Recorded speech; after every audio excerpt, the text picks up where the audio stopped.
Hello दोस्तों, कहानियों का दौर चैनल में आपका स्वागत है। हमारी आज की कहानी है बड़े भाई साहब, जिसके लेखक हैं मुंशी प्रेमचंद जी। तो चलिए कहानी शुरू करते हैं।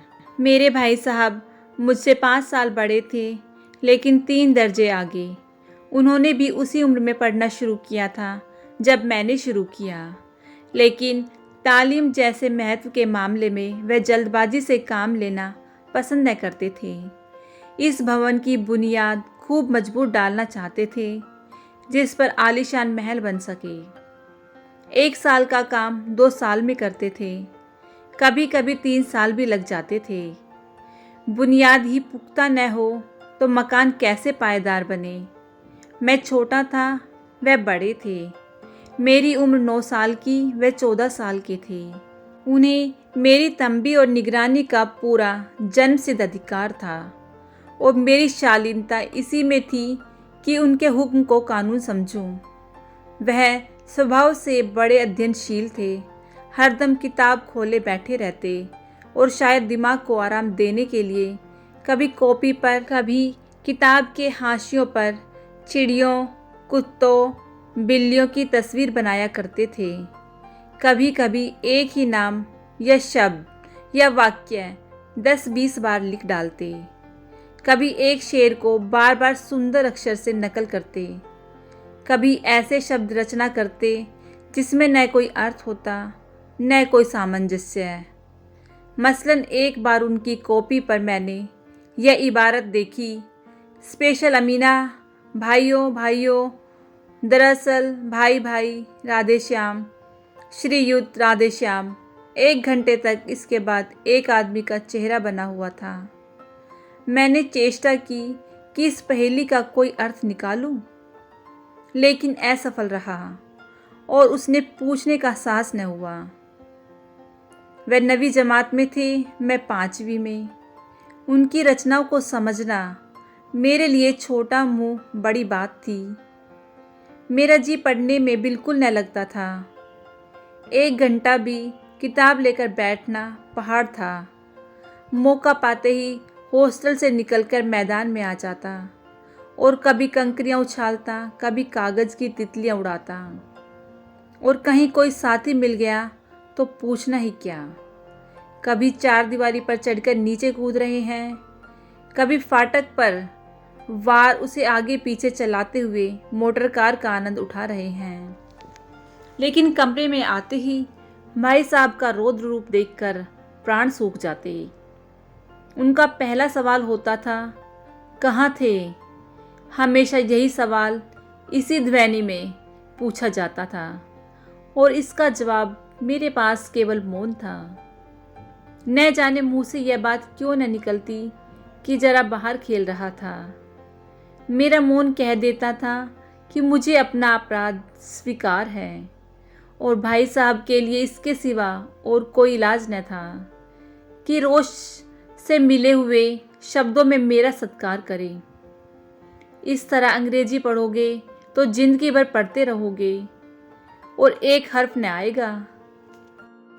अंग्रेजी पढ़ना कोई हंसी खेल नहीं है कि जो चाहे पढ़ ले। नहीं, ऐरा गैरा नत्थु खैरा सभी अंग्रेजी के विद्वान हो जाते।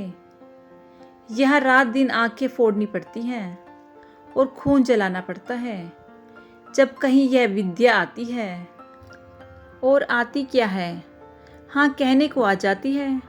बड़े बड़े विद्वान भी शुद्ध अंग्रेजी नहीं लिख सकते, बोलना तो दूर रहा। और मैं कहता हूँ, तुम कितने घोंगा हो कि मुझे देखकर भी सबक नहीं लेते। मैं कितनी मेहनत करता हूँ, तुम अपनी आंखों देखते हो। अगर नहीं देखते, जो ये तुम्हारी आंखों का कसूर है, तुम्हारी बुद्धि का कसूर है। इतने मेले तमाशे होते हैं, मुझे तुमने कभी देखने जाते देखा है? रोज ही क्रिकेट और हॉकी मैच होते हैं, मैं पास नहीं पटकता।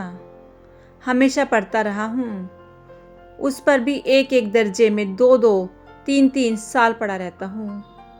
फिर तुम कैसे आशा करते हो कि तुम यो खेल कूद में वक्त गंवाकर पास हो जाओगे? मुझे तो 2 ही 3 साल लगते हैं, तुम उम्र भर इसी दर्जे में पड़े सड़ते रहोगे। अगर तुम्हें इस तरह उम्र गंवानी है तो बेहतर है घर चले जाओ और मज़े से गुल्ली डंडा खेलो। दादा की गाड़ी कमाई के रुपए क्यों बर्बाद करते हो। मैं यह लताड़ सुनकर आंसू बहाने लगता। जवाब ही क्या था, अपराध तो मैंने किया, लताड़ कौन सहे। भाई साहब उपदेश की कला में निपुण थे। ऐसी ऐसी लगती बातें कहते, ऐसे ऐसे सूखती बाण चलाते कि मेरे जिगर के टुकड़े टुकड़े हो जाते और हिम्मत छूट जाती। इस तरह जान तोड़कर मेहनत करने की शक्ति मैं अपने आप में न पाता था और उस निराशा में जरा देर के लिए मैं सोचने लगता, क्यों न घर चला जाऊं। जो काम मेरे बूते के बाहर है उसमें हाथ डालकर क्यों अपनी ज़िंदगी खराब करूं। मुझे अपना मूर्ख रहना मंजूर था, लेकिन उतनी मेहनत से मुझे तो चक्कर आ जाता था। लेकिन घंटे 2 घंटे बाद निराशा के बादल कट जाते और मैं इरादा करता कि आगे से खूब जी लगाकर पढ़ूंगा। चटपट एक टाइम टेबल बना डालता, बिना पहले से नक्शा बनाए, बिना कोई स्कीम तैयार किए काम कैसे शुरू करूं। टाइम टेबल में खेल कूद की मत बिल्कुल उड़ जाती। प्रातःकाल उठना, 6 बजे मुँह हाथ धो, नाश्ता कर पढ़ने बैठ जाना, 6 से 8 तक अंग्रेजी, 8 से 9 तक हिसाब, 9 से 9:30 तक इतिहास, फिर भोजन और स्कूल। 3:30 बजे स्कूल से वापस होकर आधा घंटा आराम, 4 से 5 तक भूगोल, 5 से 6 तक ग्रामर, आधा घंटा हॉस्टल के सामने टहलना, 6:30 से 7 तक अंग्रेजी कंपोजिशन, फिर भोजन करके 8 से 9 तक का अनुवाद, 9 से 10 तक हिंदी, 10 से 11 तक विविध विषय, फिर विश्राम। मगर टाइम टेबल बना लेना एक बात है, उस पर अमल करना दूसरी बात। पहले ही दिन से उसकी अवहेलना शुरू हो जाती। मैदान की वह सुखद हरियाली, हवा के वह हल्के हल्के झोंके, फुटबॉल की उछल कूद, कबड्डी की वह दांव घात, वॉलीबॉल की वह तेजी और फुर्ती मुझे अज्ञात और अनिवार्य रूप से खींच ले जाती और वहाँ जाते ही मैं सब कुछ भूल जाता। वह जानलेवा टाइम टेबल, वह आंख फोड़ पुस्तकें किसी की याद न रहती और फिर भाई साहब को नसीहत और फजीहत का अवसर मिल जाता। मैं उनके साय से भागता, उनकी आंखों से दूर रहने की चेष्टा करता। कमरे में इस तरह दबे पांव आता कि उन्हें खबर न हो। उनकी नज़र मेरी ओर उठी और मेरे प्राण निकले। हमेशा सिर पर नंगी तलवार सी लटकती मालूम होती। फिर भी जैसे मौत और विपत्ति के बीच में भी आदमी मोह और माया के बंधन में जकड़ा रहता है। मैं फटकार और घुड़कियां खाकर भी खेल कूद का तिरस्कार न कर सकता। सालाना इम्तिहान हुआ, भाई साहब फेल हो गए, मैं पास हो गया और दर्जे में प्रथम आया। मेरे और उनके बीच केवल 2 साल का अंतर रह गया। जी में आया भाई साहब को आड़े हाथों लूं। आपकी वह घोर तपस्या कहाँ गई। मुझे देखिए, मज़े से खेलता भी रहा और दर्जे में अव्वल भी हूँ। लेकिन वह इतने दुखी और उदास थे कि मुझे उनसे दिल से हमदर्दी हुई और उनके घाव पर नमक छिड़कने का विचार ही लज्जास्पद जान पड़ा। हाँ, अब मुझे अपने ऊपर कुछ अभिमान हुआ और आत्माभिमान भी बढ़ा। भाई साहब का वह रोब मुझ पे न रहा। आज़ादी से खेल कूद में शरीक होने लगा। दिल मजबूत था। अगर उन्होंने फिर मेरी फजीयत की तो साफ कह दूंगा, आपने अपना खून जलाकर कौन सा तीर मार लिया। मैं तो खेलते कूदते दर्जे में अव्वल आ गया। जवाब से हेकड़ी जताने का साहस न होने पर भी मेरे रंग ढंग से साफ जाहिर होता था कि भाई साहब का वह आतंक अब मुझ पर नहीं है। भाई साहब ने इसे भांप लिया। उनकी सहसत बुद्धि बड़ी तीव्र थी और एक दिन जब मैं भोर का सारा समय गुल्ली डंडे की भेंट करके ठीक भोजन के समय लौटा तो भाई साहब ने मानो तलवार खींच ली और मुझ पर टूट पड़े। देखता हूँ इस साल पास हो गए और दर्जे में अव्वल आ गए तो तुम्हें दिमाग हो गया है। मगर भाईजान घमंड तो बड़े बड़े का नहीं रहा। तुम्हारी क्या हस्ती है। इतिहास में रावण का हाल तो पढ़ा ही होगा। उसके चरित्र से तुमने कौन सा उपदेश लिया, या यूं ही पढ़ गए। महज इम्तिहान पास कर लेना कोई चीज़ नहीं, असल चीज़ है बुद्धि का विकास। जो कुछ पढ़ो उसका अभिप्राय समझो। रावण भूमंडल का स्वामी था। ऐसे राजों को चक्रवर्ती कहते हैं। आजकल अंग्रेजों के राज्य का विस्तार बहुत बड़ा हुआ है, पर इन्हें चक्रवर्ती नहीं कह सकते। संसार में अनेक राष्ट्रों अंग्रेजों का आधिपत्य स्वीकार नहीं करते, बिल्कुल स्वाधीन हैं। रावण चक्रवर्ती राजा था। संसार के सभी महीप उसे कर देते थे। बड़े बड़े देवता उसकी गुलामी करते थे। आग और पानी के देवता भी उसके दास थे। मगर उसका अंत क्या हुआ। घमंड ने उसका नाम निशान तक मिटा दिया। कोई उसे एक चिल्लू पानी देने वाला भी न बचा। आदमी जो कुकर्म चाहे करे, पर अभिमान न करे, इतराए नहीं। अभिमान किया और दीन दुनिया से गया। शैतान का हाल भी पड़ा ही होगा। उसे यह अनुमान हुआ था कि ईश्वर का उससे बढ़कर सच्चा भक्त कोई नहीं है। अंत में यह हुआ कि स्वर्ग से नरक में ढकेल दिया गया। शाह रूम ने भी एक बार अहंकार किया था, भीख मांग मांग कर मर गया। तुमने तो अभी केवल एक दर्जा पास किया है और अभी से तुम्हारा सिर फिर गया। अब तो तुम आगे बढ़ चुके। यह समझ लो कि तुम अपनी मेहनत से नहीं पास हुए। अंधे के हाथ बटेर लग गई। मगर बटेर केवल एक बार हाथ लग सकती है, बार बार नहीं। कभी कभी गुल्ली डंडे में भी अंधा चोट निशान पड़ जाता है, उससे कोई सफल खिलाड़ी नहीं हो जाता। सफल खिलाड़ी वह है जिसका कोई निशान खाली न जाए। मेरे फेल होने पर न जाओ। मेरे दर्जे में आओगे तो दांतों पसीना आएगा। जब अलजबरा और ज्योमेट्री के लोहे के चने चबाने पड़ेंगे और इंग्लिस्तान का इतिहास पढ़ना पड़ेगा। बादशाहों के नाम याद रखना आसान नहीं। 8-8 हेनरी को गुजरे हैं। कौन सा कांड किस हेनरी के समय हुआ, क्या ये याद कर लेना आसान समझते हो। हेनरी 7वें की जगह हेनरी 8वां लिखा और सब नंबर गायब। सफाचट, सिर्फ भी न मिलेगा, सिफर भी हो किस ख्याल में। दर्जनों तो जेम्स हुए, दर्जनों विलियम, कोडियों चार्ल्स। दिमाग चक्कर खाने लगता है, आंधी रोग हो जाता है। इन अभागों का नाम भी न जुड़ते थे। एक ही नाम के पीछे दोयम, तेयम, चहारम, पंचम लगाते चले गए। मुझसे पूछते तो 10 लाख नाम बता देता। और ज्योमेट्री तो बस खुदा की पनाह। ए बै जय की जगह ए जय बै लिख दिया और सारे नंबर कट गए। कोई इन निर्दयी मुमथिनों से नहीं पूछता कि आखिर ए बै जय और ए जय बै में क्या फ़र्क है, और व्यर्थ की बात के लिए क्यों छात्रों का खून करते हो। दाल भात रोटी खाई या भात दाल रोटी खाई, इसमें क्या रखा है। मगर इन परीक्षकों को क्या परवाह, वह तो वही देखते हैं जो पुस्तक में लिखा है। चाहते हैं कि लड़के अक्षर अक्षर रट डालें, और इसी रटन का नाम शिक्षा रख छोड़ा है। और आखिर इन बेसिर पैर की बातों के पढ़ने से क्या फ़ायदा। इस रेखा पर वह लम्ब गिरा दो तो आधार लम्ब से दोगुना होगा। पूछिए इससे प्रयोजन दुगुना नहीं चौगुना हो जाए, या आधा ही रहे मेरी बला से।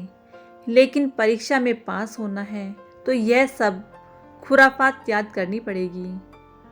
कह दिया समय की पाबंदी पर एक निबंध लिखो जो 4 पन्नों से कम न हो।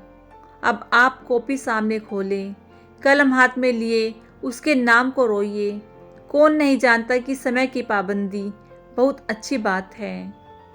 इससे आदमी के जीवन में संयम आ जाता है, दूसरों का उस पर स्नेह होने लगता है और उसके कारोबार में उन्नति होती है। जरा सी बात पर 4 पन्ने कैसे लिखें। जो बात एक वाक्य में कही जा सके उसे 4 पन्ने में लिखने की ज़रूरत? मैं तो इसे हिमाकत समझता हूँ। यह तो समय की किफ़ायत नहीं बल्कि उसका दुरुपयोग है कि व्यर्थ में किसी बात को ठूंस दिया। हम चाहते हैं आदमी को जो कुछ कहना हो चटपट कह दे और अपनी राह ले, मगर नहीं, आपको 4 पन्ने रगड़ने पड़ेंगे, चाहे जैसे लिखिए, और पन्ने भी पूरे फुल स्केप आकार के। ये छात्रों पर अत्याचार नहीं है तो क्या है? अनर्थ तो यह है कि कहा जाता है संक्षेप में लिखो। समय की पाबंदी पर संक्षेप में एक निबंध लिखो जो 4 पन्नों से कम न हो। ठीक संक्षेप में 4 पन्ने हुए, नहीं शायद 100-200 पन्ने लिखवाते। तेज भी दौड़िए और धीरे भी। है उल्टी बात या नहीं? बालक भी इतनी सी बात समझ सकता है, लेकिन इन अध्यापकों को इतनी तमीज़ भी नहीं। उस पर दावा है कि हम अध्यापक हैं। मेरे दर्जे में आओगे लाला तो ये सारे पापड़ बेलने पड़ेंगे और तब आटे दाल का भाव मालूम होगा। इस दर्जे में अव्वल आ गए हो, वो ज़मीन पर पाँव नहीं रखते। इसलिए मेरा कहना मानिए, लाख फेल हो गया हूँ, लेकिन तुमसे बड़ा हूँ। संसार का मुझे तुमसे ज़्यादा अनुभव है। जो कुछ कहता हूँ उसे गिरह बांधिए, नहीं पछताएंगे।